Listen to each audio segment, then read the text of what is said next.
বন্ধুগণ এখানে আমি দাঁড়িয়ে দাঁড়িয়ে অপেক্ষা করলাম, আমার একটা পার্সেল আইতো। তো চলো দেখি, আমি নিজেও জানি না এটার মধ্যে কিতা আইসে, কে ফাটাইছে। তোমরা সব কিছু ভিডিওর মধ্যে করবো, কিন্তু তোমার সঙ্গে ওটিপি।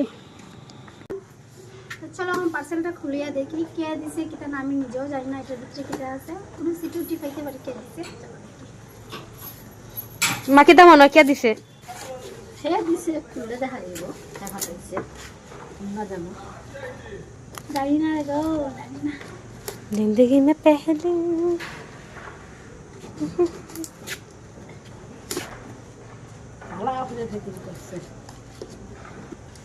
এই গিফট আইছিল গিয়া ফ্লিপকার্ট থেকে।